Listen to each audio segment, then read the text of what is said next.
rich. And I loved, Marianne, how you ended with letting people know that no matter how productive that meditation seemed for us, that it's all okay, because it is. It's important that we continue to practice self-compassion. Okay, my friends, well, welcome. I'm Reverend Dr. Kathleen Johnson. I'm the spiritual director of Center for Spiritual Living, Delaware. We are a beacon of light. We are a spiritual family, a spiritual community of very loving souls, and you are quite welcome here today. I also wanted to introduce to you and she'll be speaking later, but I just want to give you a pre-introduction of our guest speaker today, who is Reverend Dr. Judy Morley, a very near and dear friend to my heart. She's actually my sponsor with Centers for Spiritual Living. And she is so much more. She is a Center for Spiritual Living licensed ordained minister. And even more, she is an entrepreneurial coach, a human potential specialist. She's spent the last 25 years or so working with individuals and organizations to define their purpose. In other words, so there's more satisfaction and success in all areas. She's a public speaker, again, with over 25 years of experience as an advertising executive, a college professor, a franchise owner. And when she says, when people hire her or when she speaks, we can expect an entertaining, transformative, purpose-driven talk filled with humor. So we are really abundantly blessed.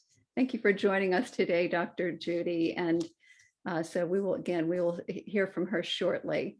But right now, I would like us all to join me, just repeat after me this really beautiful prayer that reminds us who we are and reminds us of that beautiful purpose of being, that expression of love here on the planet. So again, repeat after me. I am that I am. I am that I am. Beloved God presence that I am. Beloved God presence that I am. Is moving through me and as me. Is moving through me and as me. I invoke the divine presence. I invoke the divine presence. To fill every cell of my body with light. To fill every cell of my body with To light. surround me with the pillar of light. To surround me with a pillar of light. To fill all of my affairs with light. To fill all of my affairs with light. I allow the pure light and love of the divine. I allow the pure light and love of the divine. To flow from me and move me. To flow from me and move me. To be of highest service to all life. To be of highest service to all life. I joyfully bring love and light. I joyfully bring love and light. To all who enter my field of awareness. To all who enter my field of awareness. Knowing that my light. Knowing that my light. Contributes to the enlightenment of all. Contributes to the enlightenment of all. So let's accept that. We know we accept that with a yes.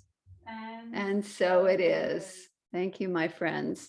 And so now let's give a warm welcome to our music director, Sharon Bousquet. Hi, everybody. Good to see you on this humid April morning. I'm going to start with one that I love. If you know it, feel free to sing along from your comfy chair.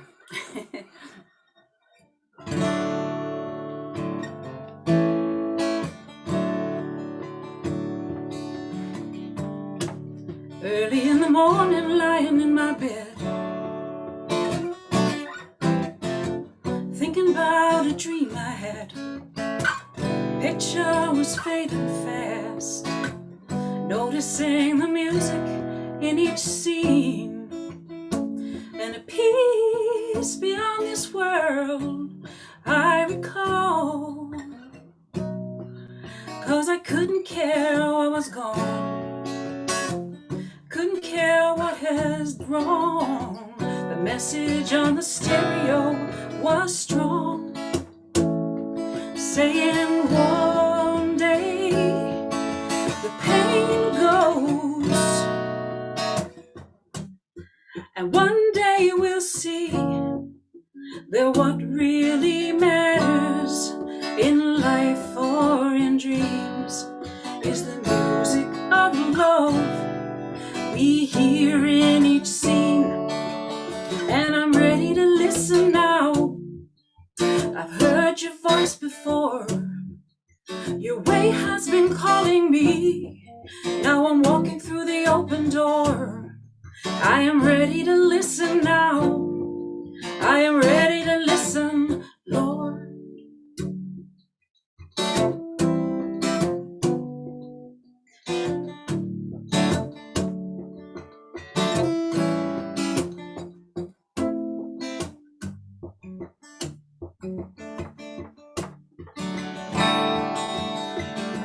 I dreamed where we were old and very sad.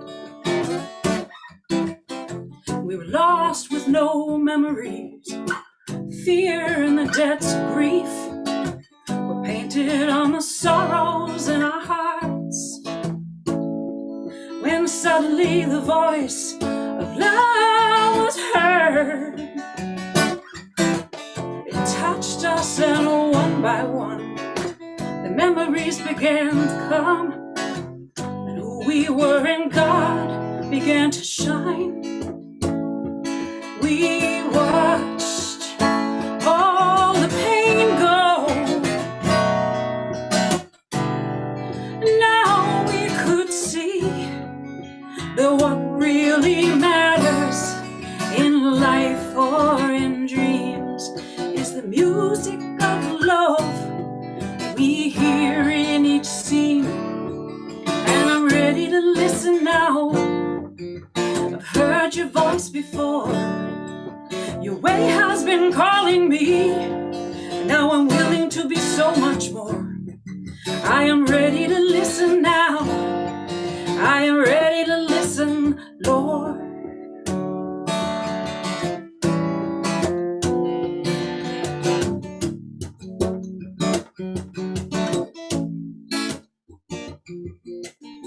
And suddenly the voice of love was heard, and it touched us, and one by one the memories began to come, and who we were in God began to shine. We watched all the pain go, and now we could see that what really matters in life or in dreams is the music of love we hear in each scene. And I'm ready to listen now. I've heard your voice before. Your way has been calling me. Now I'm moving through the open door. I am ready to listen now. I am ready to listen, Lord.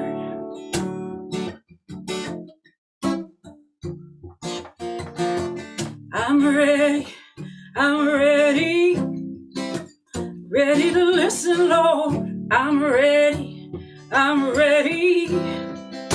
You ready to listen now? I'm ready, I'm ready to listen now. Ready to listen now. I'm ready. Are you ready? Yes, we are ready. I am blessed to be here. Thank you for coming and joining us for our service today. I would like to turn over the spotlight to our beloved Mary Ann.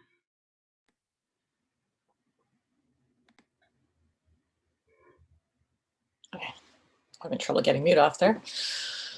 Good morning, CSL Delaware. I'm Mary Ann, a practitioner here at the center. I'm going to do the opening prayer, so I invite you to get comfortable. You could close your eyes if you like, if you're willing, or not, totally up to you. Let's take a deep breath in together, connecting with spirit at the point of the breath, the spirit that's breathing us, this one presence, one power, one life, that is God, that is spirit, that is presence, that is love, that is light, that is truth, that is the all in all, the all sufficiency, the all that is.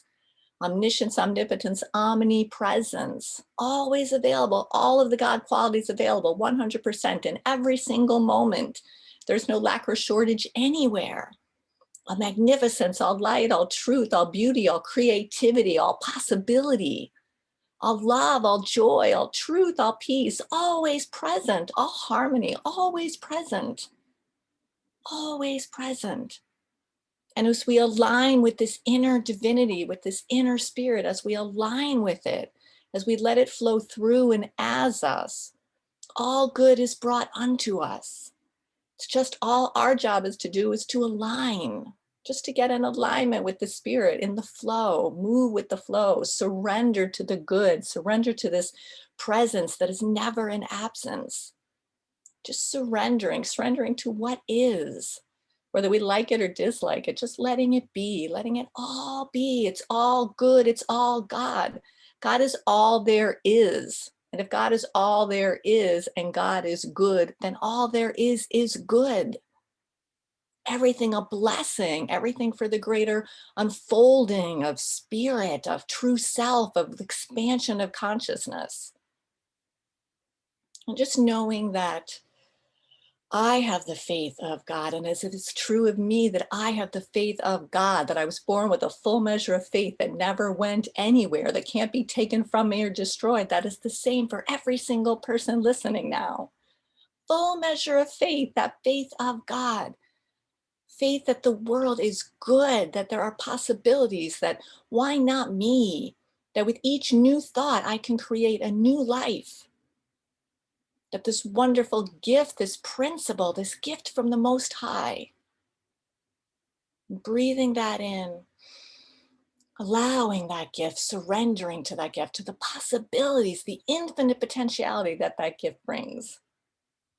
And knowing that everything in service today goes absolutely perfectly, that we are so blessed, we are so thankful for Dan and Michelle behind the scenes, getting everything going, all of this technology, for Marcy's reading today, Sharon's uplifting music, for Dwayne with the announcements, for Reverend Kathleen leading us with this, leading this center, this beacon of light, illuminating the path for all of us, accompanying us all on our journey. And for our wonderful guest, Reverend Judy, who's going to share from spirit with us today, who's a willing vehicle for spirit to move through and as her and share wisdom. And just knowing that it all unfolds absolutely perfectly, that every single person listening receives something that he or she needs. And just breathing on all the blessing, all the beauty of this morning, of all the service, of all the infinite potentiality, and surrendering to what is, to the all good, and knowing that all is well. It is good and very good. And I say, and I invite you all to join me, yes, and so it is. Amen. Thank you. And next up, we have our host, Dwayne Preston. Thank you so much, Marianne. Good morning. My name is Dwayne Preston. I'm your host today. If you're joining us by way of Zoom for the first time, please let me know through the chat so I can personally welcome you and assist you with signing up for our newsletter. Sharon Bousquet will connect with those of you joining us for the first time on Facebook. Now, our intention statement. We, the Center for Spiritual Living Delaware, are an inclusive, welcoming, vibrant, ever-expanding spiritual community rooted in New Thought, ancient wisdom principles. We are here to be the presence of love to co-create heaven on earth, a world that works for all. Many hands make light work. Join us in the CC Arts Peace Garden to lend a hand with spring cleanup this Saturday, April 17th, from 9 a.m. to 1 p.m. Bring your lunch. After the cleanup, we'll socially distance and fellowship in the Peace Garden. The next meeting of the regional men's group is Monday, April 19th from 7 to 9 p.m. This is a group of spiritually centered men committed to the path of enlightenment, exploring ways of living an authentic, spiritually centered life. To participate, email Mike at msavarese@verizon.net and put men's group in the subject line. Now we'll hear from Mary Ann.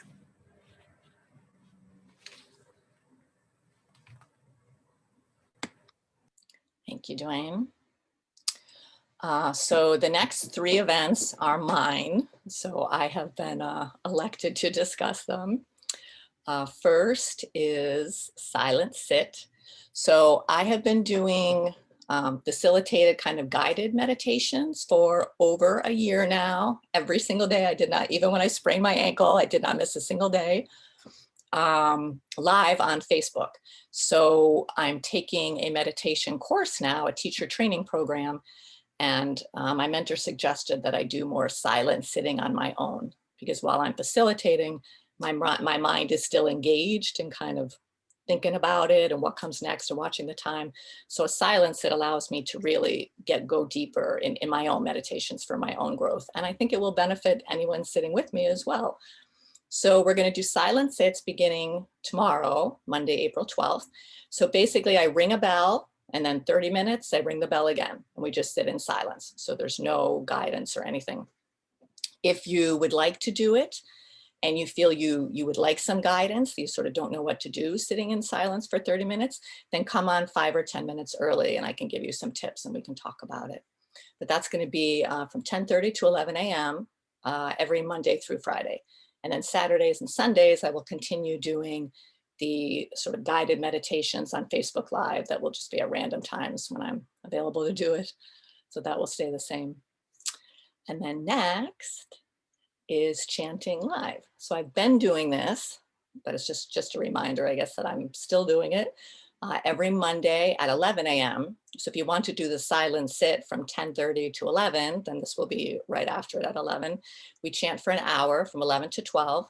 They're beautiful, beautiful chants. There's, they're by professional artists. So I play the recordings and we sing along. Really wonderful. So I invite you, if you've never tried it, try it. It's free. You can join me. It's on Zoom. And I also do first Saturdays at 9 a.m. So if you work during the week and you can't make that time at 11, you could do it on the first Saturday of the month. And last but not least is a new class, Awakening Journey to Truth. So this is based on the book, The Untethered Soul by Michael Singer. So it's kind of a facilitated book study, really, with some experientials and things thrown in. It's a really wonderful class. And even if you don't take the class, I highly recommend that you get the book and read the book. You can find it on YouTube for free, the audiobook version, and the narrator is amazing. I laugh out loud listening to it.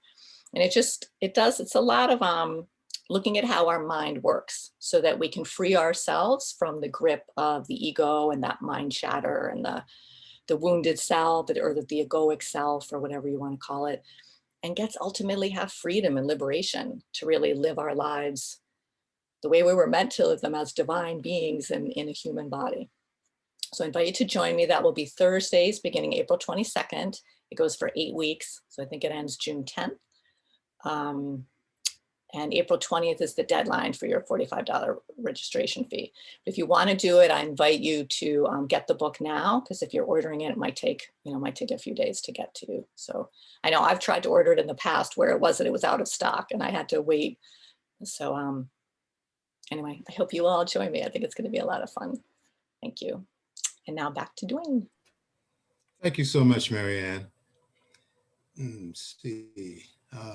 Earth Day is April 22nd, and the theme this year is Restore the Earth. There are a multitude of ways to get involved nationally and locally. Check out our newsletter, Facebook page, and website for more details. We're going hiking Sunday, April 25th at Auburn Heights and Hockessin. Hiking starts at 2 p.m. at the Yorkland Road parking lot.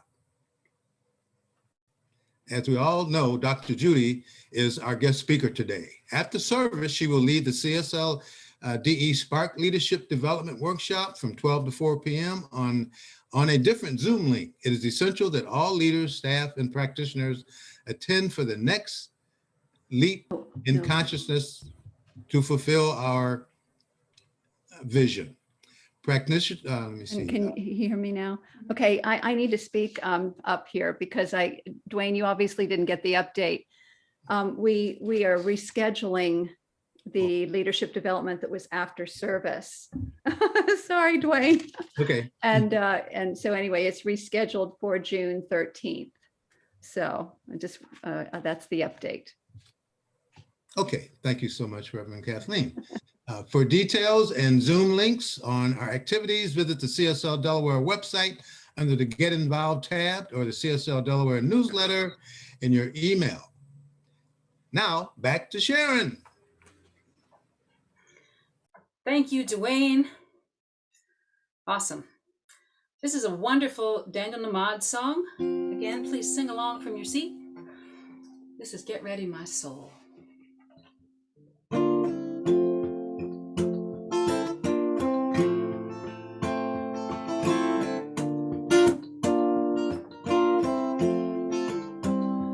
Get ready, my soul. I'm diving in. Get ready, my soul. I'm diving in to the deepest kind of love, to the sweetest kind of life. Get ready, my soul. Everything I've ever done, everything I've ever seen, everything I've lost or won, everything I've ever dreamed has brought me here to the present moment, here to a new beginning, here, and I'm seeing life so clearly now. Get ready, my soul. I'm diving in. Get ready, my soul. I'm diving in to the deepest kind of love, to the sweetest kind of life. Get ready, my soul. 'Cause here I go, deeper, deeper, deeper than I've ever been before. Here I go, closer, closer, closer to my sacred source. Here I go, deeper, deeper, deeper than I've ever been before. Here I go, closer, closer, closer to my sacred source. Get ready, my soul. I'm diving in. ready, my soul. I'm diving in to the deepest kind of love, to the sweetest kind of life. Get ready, my soul. Get ready, my soul.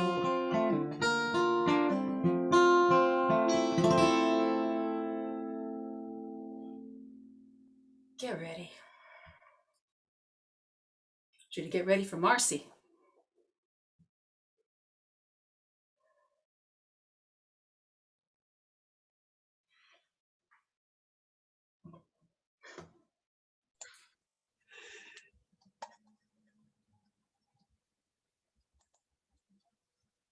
Good morning, CSL Delaware.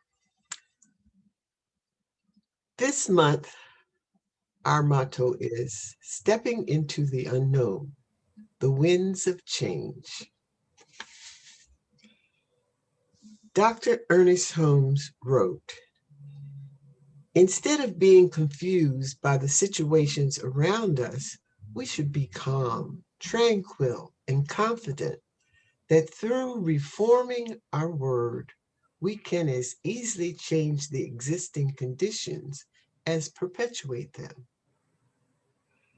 Richard Rohr. I welcome all thoughts, feelings, emotions, persons, situations, and conditions. It is in these moments that we are broken open and can release the blockages in our lives. Otherwise, we hold on to them with resistance. Please join me in our affirmation. I am consciously aware of the presence of spirit. And now I would like to reintroduce and truly welcome the Reverend Dr. Judy Morley. Thank you, Marcy. Wonderful. Good morning, everybody. I'm going to apologize in advance. One thing about Zoom, I have two unruly little dogs who are not at all trained. And even though I tried to boot them out of my office this morning, one of them snuck up here. So if you hear barking in the background, I'm just going to apologize in advance. I can't get her out or else she'll scratch up my door. So I just want to get that on the table. I know you guys all know what I'm talking about since you've been in Zoom meetings now for a year. Anyway, I am thrilled to be here. And thank you so much for having me and for having me for this fabulous topic, the winds of change. The winds of change. I love that. How many of you, when change comes at you like a freight train, how many of you stop and go, yay? How many? Anybody? Anybody? I see Tom, maybe a couple. You know, years ago when I was in ministerial school, we had to take a class in improv comedy, which sounds totally crazy, but they said that when you're a pulpit minister, you have to learn to think on your feet. I'm sure Dr. Kathleen gets that. And so we had to learn about improv comedy. And they tell you in improv that when you go onto the stage, you may think the scene is going to be one thing, but whoever you're on stage with may totally throw you a curveball that changes everything. And the only response you can have is, yay! We had to actually practice this in the ministerial class. We had to actually practice when the teacher would throw us a curveball, we had to say, yay! So for our final exam, she gave us a topic that we had to speak on like a Sunday service. And so it was something about love or abundance or healthy relationships or some Sunday service talk. And halfway through our talk, she rang a bell and she gave us a complete left turn. And we had to stop and go, yay! So when change comes, that's the attitude that we really need to to have toward it. So many of us want to cling to the way things are. We get very comfortable. We get very steady in how we do things. I'm guilty of this. I love routine. I have many routines down to how I get ready in the morning, how I drive to work, all of these routines. And when our routines get messed up, we tend to get a little out of sorts. It kind of messes with our psyche. But if we can train ourselves to, when our routines get messed up, to greet it with this yay idea, we will be a lot more nimble and a lot more ready to grow. Because growth doesn't happen if there is no change. In my years as a minister, I would counsel with people and they would say, I want everything in my life to be different. I don't like my relationship. I don't have enough money. My health is suffering. I'm not fulfilled at my job. I want everything to be different. And when I would say, well, what are you willing to change to do that? They'd say, well, change? I can't change anything. Are you kidding me? Change is the only way that growth happens. So I'm thrilled about this topic also, because this is the first time I'm going to share this publicly, but I just signed a book contract with G&D Media. They're the people who publish many of the teachers from The Secret, including Bob Proctor and Joe Vitale, on a book on change called The Leadership Constant: Audacious Strategies for Navigating Change. So I love this topic, and I love that we are talking about it now 1 year after everybody's world completely changed with COVID. And we spent much of that year, I think nationally, grieving. And that is something that has to be done. But really, when change hits us, I like to think of kind of the nautical analogy. We've got the winds of change. It makes sense. So if you're not someone who is immediately comfortable with change, if it's not something you initially love, if greeting it with a sound yay is something that's going to take some practice, I want to give you 3 steps that you can try to get a little more comfortable with change. Because the only constant in life is change. So the first thing is find a tether. Find a tether. When the winds of change blow, find a tether. Now, the obvious thing to tether to is God. But I'm going to bring it down a little more concrete, because that's pretty abstract. Tether to God, of course.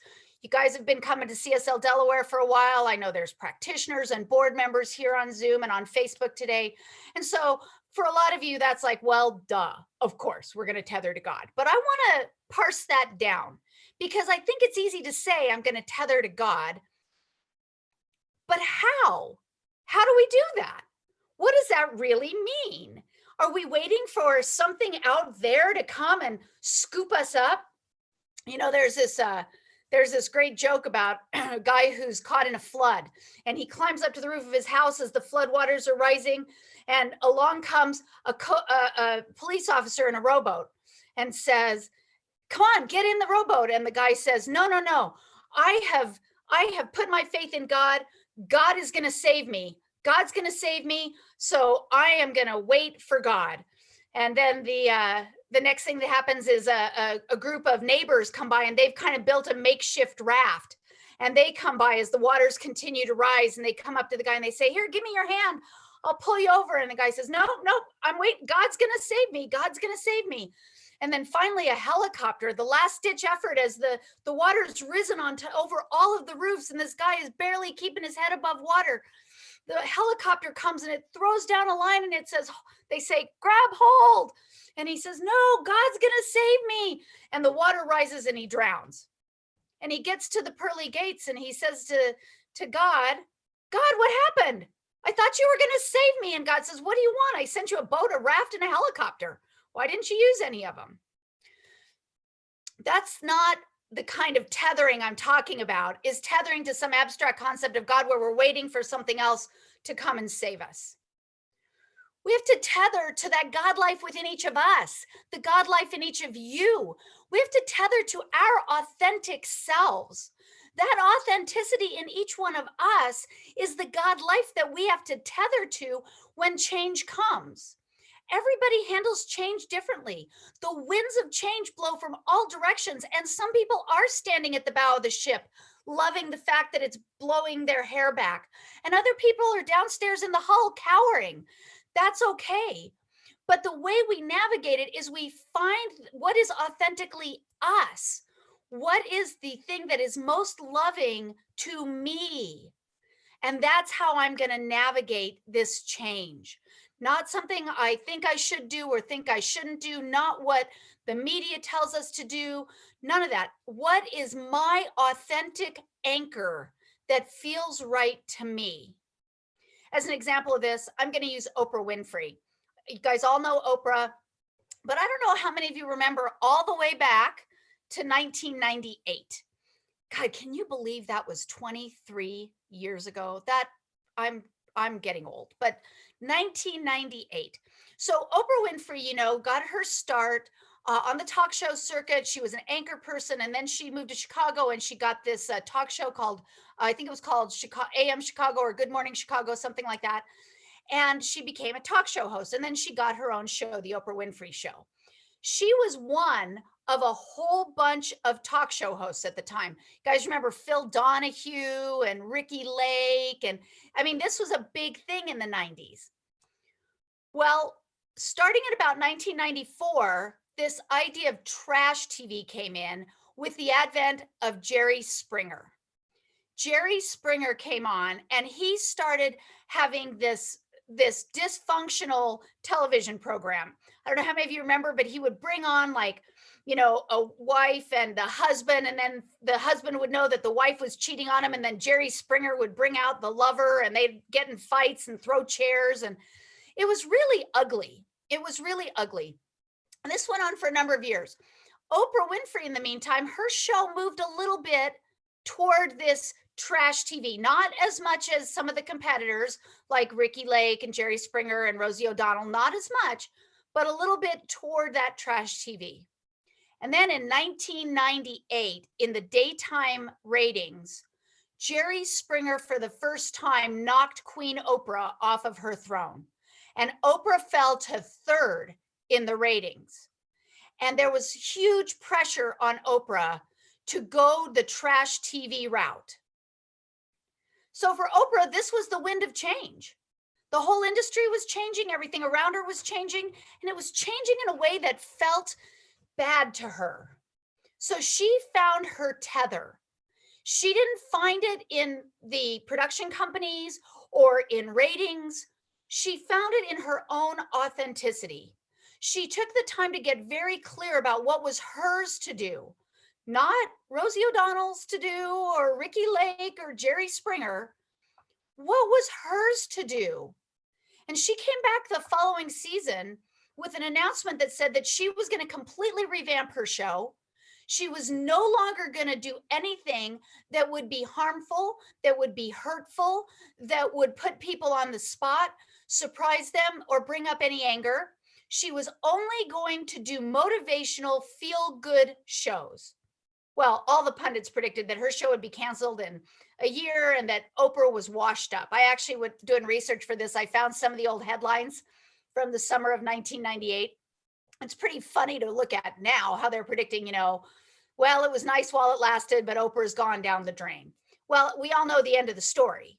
Oprah Winfrey has her own network, and, you know, she's been called the queen of all media, and all of her success since then, because she found the tether of her own authenticity when the winds of change blew. So when you're faced with the winds of change, take the time to find the God life in you, not necessarily something external that you think is spiritual or you think is how God wants you to react, but take the time to really find your personal tether and hold on, because that's what's going to get you through the winds as they blow. And that's what's going to keep you from blowing right over when they go. The second thing you want to do is you want to refine your destination. You know, so often we're bipping along the road of life thinking that we're headed to our goal, and something messes it up. Something comes out of left field. That's what change is, right? Well, sometimes change is a way to say, do I really want to do this thing that I'm doing? You know, in that same year, I find it funny. This is like walk down memory lane to 1998, people. But that same year, 1998, I was diagnosed with stage 4 lymphoma. And I had been on this path to get my PhD in history and be a college professor. I had it all mapped out. I had my life mapped out from that day until death. You know, I was married. I was going to have more children, be a college professor, be a great mother, live happily ever after, retire from college, and, you know, go live on a farm. I had it all planned out. But lymphoma kind of messed that up. That was out of left field. And that also then led to a divorce, which led to a complete career change. And I had to suddenly refine my destination. So when change happens, we have to look at where are we going and does it still work? You know, if you look at any vehicle, I've heard this analogy about boats, I've heard it about airplanes, I've heard about vehicles. While they look like they're going in a straight line from point A to point B, they're really zigzagging all over the place. A straight line is nothing more than a series of minuscule course corrections to keep us on track. And you guys know this, whenever you drive a car, you don't just put your hands on the wheel and go, you're always adjusting a little bit to stay within the lines, right? Same with a boat, same with a plane, same with anything. So that's a great metaphor for when change happens, we need to make those little course corrections and make sure that our destination is still where we really want to go. If you've heard me speak before at CSL Delaware, you might remember that I am a total Abraham Lincoln freak. I live in Gettysburg. I'm speaking to you from Gettysburg, Pennsylvania. I don't know if you can see over my shoulder here, but I've always got Abe with me. He was a great example of this during the American Civil War. When the Civil War started, the goal of the Civil War was just to keep the Union together. That was it. Nothing to do with slavery, nothing to do with changing the Constitution, just keep the South from leaving and keep the Union together. That was the goal in 1861. We kind of forget that because it changed through the course of the Civil War, and it changed thanks to Abraham Lincoln. As Lincoln went down the path of the Civil War and he made his little course corrections, trying to figure out how to win the war, it became very clear to him that he could not win the war as long as slavery still existed, as long as there were two systems of labor and economics in these two halves of the nation, and as long as the United States had this gross hypocrisy with its own founding documents. And so while he was making these small series of course corrections, he had to refine his destination. About a year and a half into the Civil War, he issued the Emancipation Proclamation, recognizing that there could be no slavery in a combined union. And later, halfway through the war at the Gettysburg Address, he articulated that by saying that now all men are created equal. And so in changing the course correction and doing the course correction for winning the Civil War, he redefined his destination. By the end of 1863, it was no longer just holding the Union together. It was holding the Union together with freedom as its cornerstone for all men and women. So when change hits us, I'm going to invite you to think about, as you make your course corrections, are you still going where you think you want to go? Sometimes that change is a way to tell you that the goal you had maybe didn't fit you. Maybe it wasn't right for you. Maybe it wasn't in alignment with your authentic tether. Maybe it was something that someone else told you you should want. And as change happens, you have the opportunity to refine what you think you want into something you really do want. Refine your destination, make those corrections. And that's one of the blessings of change. And then the last thing, when we're overwhelmed with change and struck by it, we don't want to look at it as a roadblock.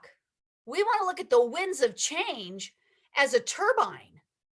You guys have all seen those big windmills, right? Without the winds of change, those big turbines wouldn't run. There is energy in that change. There is passion and power in that change. Whenever we have to strip ourselves of our comfort zone, whenever we have to strip ourselves of our habitual way of thinking and feeling, whenever we have to dig down under what we have always believed, there is this latent quantum energy that gets released in this burst that can propel us forward in a new way like we've never seen before. You guys can probably think of a million different examples of this in your own lives. If you got divorced, if you've been laid off of a job, if you've ever had anything that at the moment you thought was the end of the world, but then when it actually happened, you found yourself so much freer and lighter and more excited to go in a new direction. We have to remember that feeling when change starts. I think our knee-jerk reaction when the winds of change start to blow is to hunker down. But if we can remember that that wind is the energy that's going to drive us to our greater purpose, then we don't have to hunker down. We can welcome it and say yes and open ourselves to that wind of change. I was just reading a story about Malala. I hope you all know who that is because I'm not going to attempt her last name. But Malala, she's the Pakistani Nobel Peace Prize winner, young lady. She's 24 right now. For those of you who don't know her story very well, or maybe know who she is, but don't know why she's a big deal, she's a great example of using the winds of change as a turbine to propel her forward. She grew up in Pakistan. Her parents were both advocates for broad access to education. However, when Malala was born, the Taliban was in control of her region of Pakistan, and they were very selective about who could be educated, and women were not supposed to be educated. Well, Malala's parents had a series of private schools that they ran. They had like a chain of private schools that they ran, very small, kind of flew under the Taliban's radar. Yeah, thank you for posting in the chat. Someone just posted, Dean just posted Malala's story.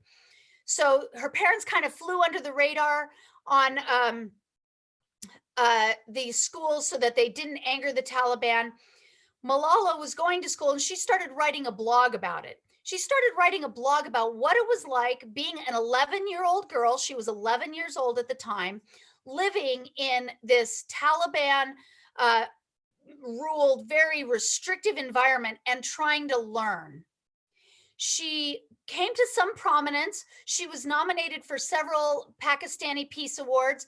She became prominent in interviews with people like Desmond Tutu also being interviewed. And then the New York Times did a documentary on Malala. And all of this was well and good. She was 13, 14 years old. She was already prominent. But because of this, because of her prominence, the Taliban targeted her for an assassination attempt. And when she was 14, she was shot in the head by Taliban assassins. She took her about 3 weeks to recover enough to be moved out of Pakistan to the United Kingdom. She went to Birmingham, England, where she made a complete recovery. But she used that wind of change as a turbine. Now she has come to even greater prominence. She started the Malala Fund to help fund education. She wrote her autobiography, I Am Malala.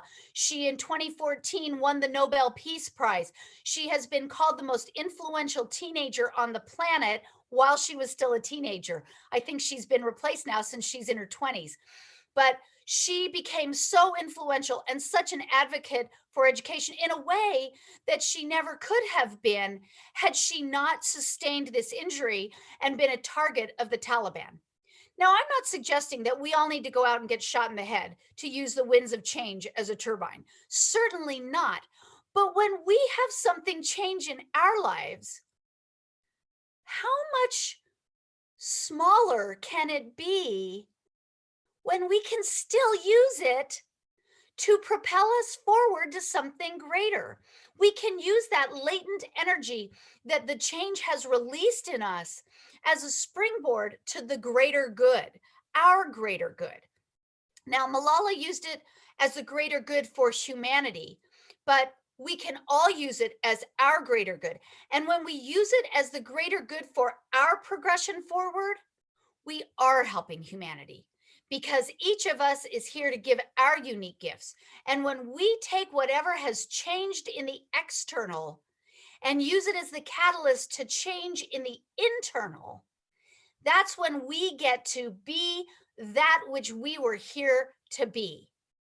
So when the winds of change blow and you feel a little teetery tottery, you feel a little shaky, you feel like maybe you're not sure what your next steps need to be, and your instinct is to go and hide from the change. Your instinct is to revert back to the familiar and to cuddle up with, I always say I like to cocoon on my bed with a quilt and hot chocolate.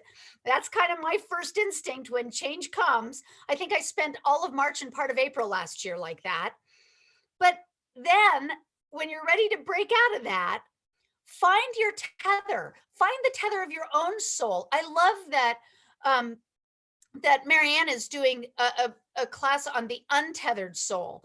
I'm actually using the opposite analogy, but the tether is our soul. Find your soul, find that constancy within yourself. What is yours to do? And then refine your destination. Is where you want to go still where you want to go? I can't tell you how many goal sheets I have, sacred covenants and goals and affirmations. I keep them in a file. And when I go back through them, I just laugh, because things I thought I wanted, I don't really want. I never did. It was like, yuck, my mother wanted them for me, or somebody else wanted them for me, or I thought I was supposed to want them for myself.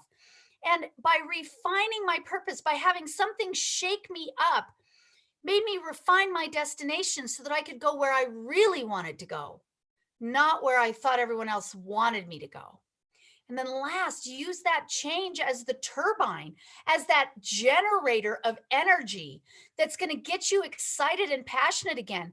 There's nothing like a little healthy terror of the change to get you back connected to what's really important, and use that energy to propel you forward. So when the winds of change blow, open up your sails and allow them to take you where they meant for you to go. So let's pray with that. Let's join me. So let's just take a moment to breathe into that divine life, that divine power. And as we breathe, we go within. We go into that space that is uniquely each one of us. And yet that space that is universally connected to one another and to all life. And in this strange paradox, we recognize that as we are one with the divine, we are so perfectly unique. And so from that place of our unique universality, we just welcome whatever change may be happening right now, in the past, in the future. We embrace and know that change is always happening for our highest good. We believe in a benevolent God, and therefore we believe in a benevolent universe that never does anything to us, but always does everything for us. So I accept as universal law that whatever change is happening, it is to propel us to a greater good, a higher good, a more profound good, as defined by each of us individually. And so recognizing that this greater good is always at hand and that we are always one with it. I just accept for each of us that we move into this day, this week, this month, and this life with a new relationship to the winds of change. They can no longer blow us off course because we are in the captain's chair. We are absolutely navigating them, knowing that we are in touch with the truth of our own soul, recognizing that we refine our course as we go, and accepting that every change is a little wave of quantum energy being released into our life to propel us forward to the next step. I know that each of us move forward into this next step in our lives with a renewed confidence, a renewed clarity, a renewed reliance on that one power. And I know for each of us that there is only good and more good always coming to us, because that is the truth. And that is how spirit operates, always, in all ways. And so it is with profound thanks that I just am grateful for this divine right action that is happening in each and every life. I am grateful for life unfolding. I am grateful for the presence of each person here, everyone on Zoom and on Facebook who has added their attention to this joyous co-creative experience in consciousness. And I am grateful for CSL Delaware, that is such a beacon in the community, and in the community, the broader community of humanity. And so as we open our hearts to gratitude, gratitude for change, gratitude for evolution, gratitude for growth, we can release any concern or fear of change. We can release any need to stay in our comfort zone. We can release anything that no longer serves us. And we can just embrace the goodness, the knowingness, the gratitude that is life itself. And so with this, we can just claim our good. We can know that all is well, and we can say yes, and so it is.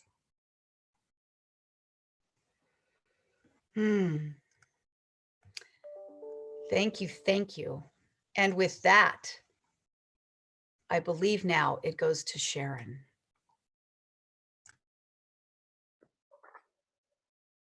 Thank you so much, Judy. That was incredible. Appreciate you. This is one of my favorite New Thought songs, and this sense of the winds of change kind of blowing us open is a little of it's a vulnerable place. It can be an exciting place. There can be vulnerable, terrified, excited. You can ride that and lean towards excited. I feel like this way of presenting this song fits. I hope you enjoy this beautiful song.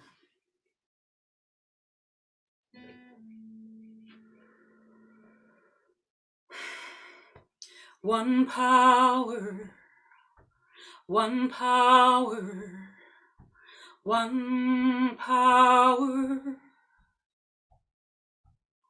There's one power, one power, one power.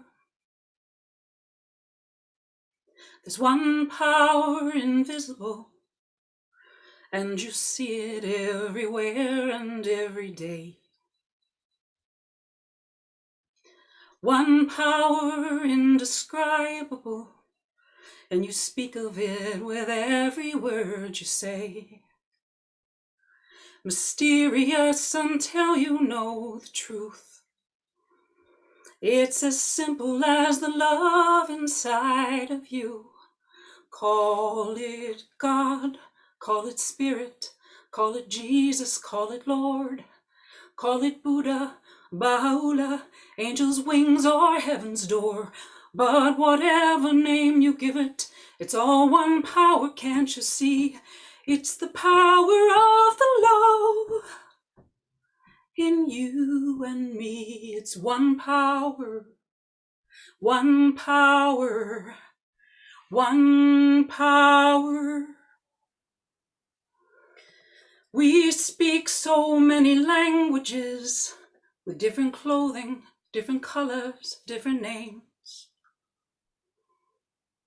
Oh, but difference only dangerous when we forget that in the heart we're all the same. We'll remember once we close our eyes to see that such distances were never meant to be. Call it God, call it Spirit, call it Jesus, call it Lord, call it Buddha, Baha'u'llah, Hashem, our heaven's door. It's Muhammad, it's your mind, it's your soul, or it's your sign. It's the universe, it's music, Mother Earth or Father Time. But whatever name you give it, it's all one power, can't you see? It's the power of the love in you and me. It's one power, one power. One power. It's the moment of creation. It's an everlasting peace. It's the freedom of forgiveness. It's the sweetness of release. It's the joy of inspiration. It's the sunshine on your face. It's the birthright of all nations. It's the boundlessness of space. It's the beauty of a baby, the serenity of sleep. It's the anger we abandon for the love that's most deep. It's one power. It's one power. One power. It's the power of the love lives forever in you and me. It's one power. One power. One power. It's one power.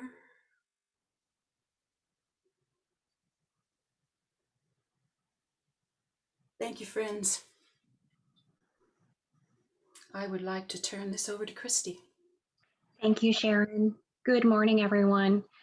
Each week, the Social Justice Initiative Ministry shares a practice from the Association of Global New Thought for cultivating a nonviolent mindset.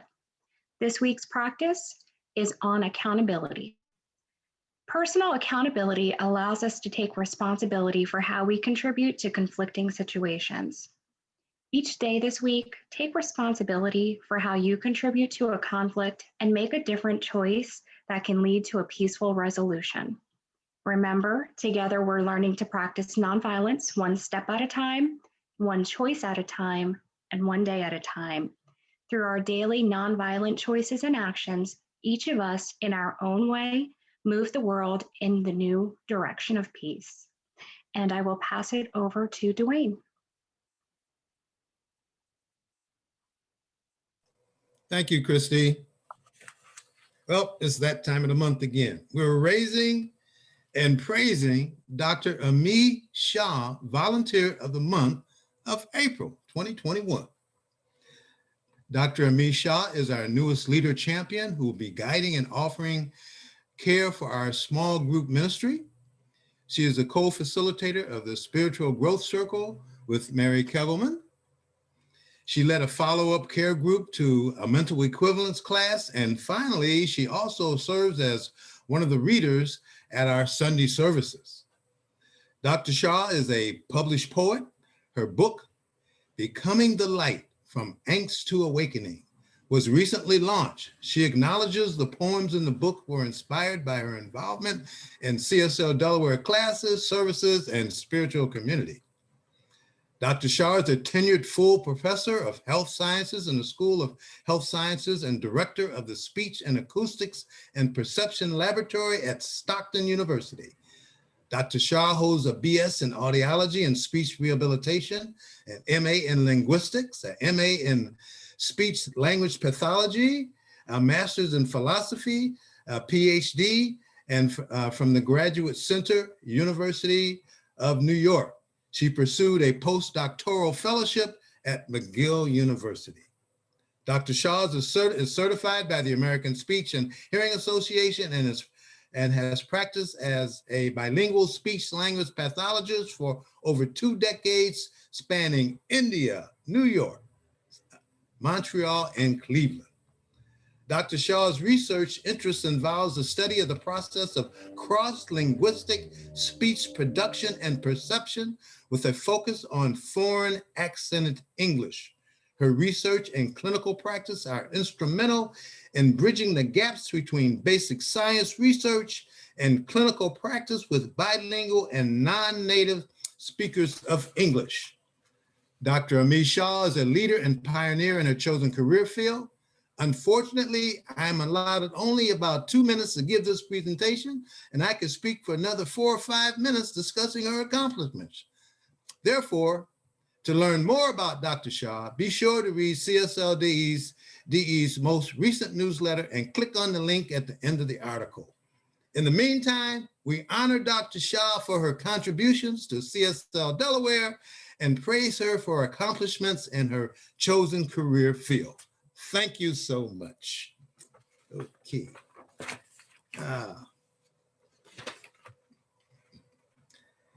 If you received inspiration today, then now's the time to give thanks and generously give the good work of CSL Delaware.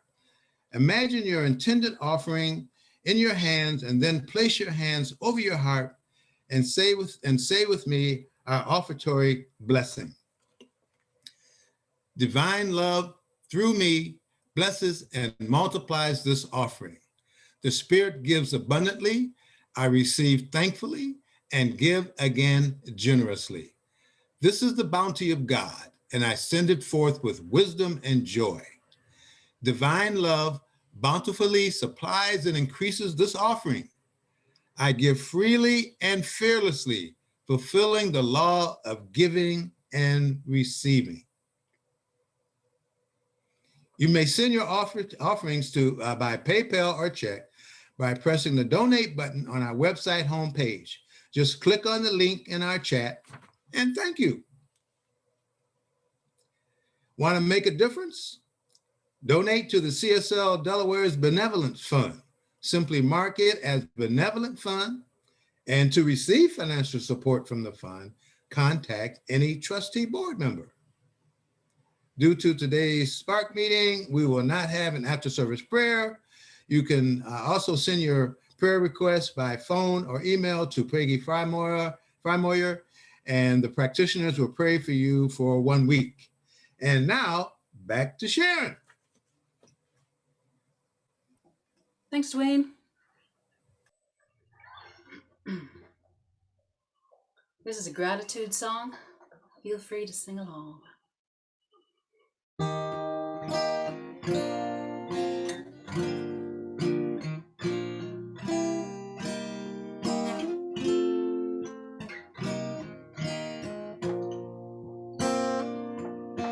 Blessed always, blessed always, for the arms of God surround us. Let our joy be so triumphant that we rest in God and say amen.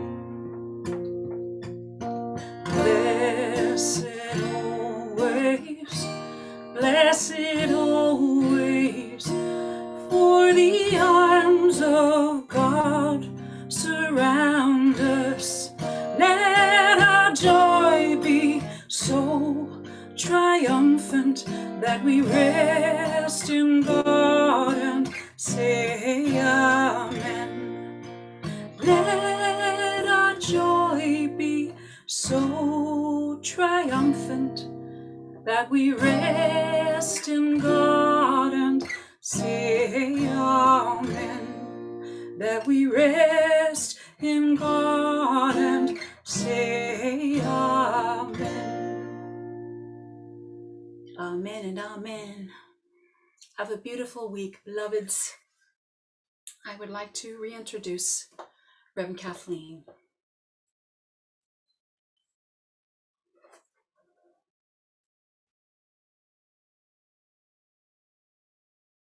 Oh, thank you, Sharon. I'll repeat that again. Thank you, Sharon. That was beautiful.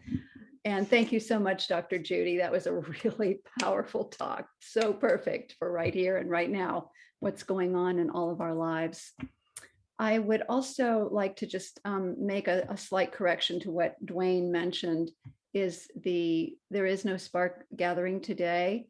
And Marianne, if you are willing and able, maybe you'll be available for prayer after service. Is that, oh, she got a thumbs up. Okay, so Marianne is available for prayer after service today. We'll put you in a breakout room so you'll have privacy. So if you would like to receive prayer from Marianne today, please put prayer in the chat box and then stay on the line after service, and we'll make sure and connect you with Marianne in a breakout room. Okay, so I just invite all of you to say with me our closing prayer by repeating after me. Perfect God within me, Perfect God within me. perfect life within me, which is God, Perfect life within me, which is God. come forth into expression through Come me forth into expression through me. as that which I am. As that which I am. Lead me ever on the path of all-inclusive love, Lead me ever on the path of all inclusive love. and cause me to see Cause me to see the infinite good. the infinite. That means the good in every challenge. And so let's say with that together, let's accept it together with a powerful yes, and so it is. Wonderful. Okay, everybody. So namaste. Have a beautiful day. And Michelle, you want to take it from here? Yeah, so everybody can unmute themselves now. I'm just going to switch us over. You maybe go to gallery view. Everybody can bring themselves to gallery view to say hi, goodbye. Goodbye. Hello, everyone.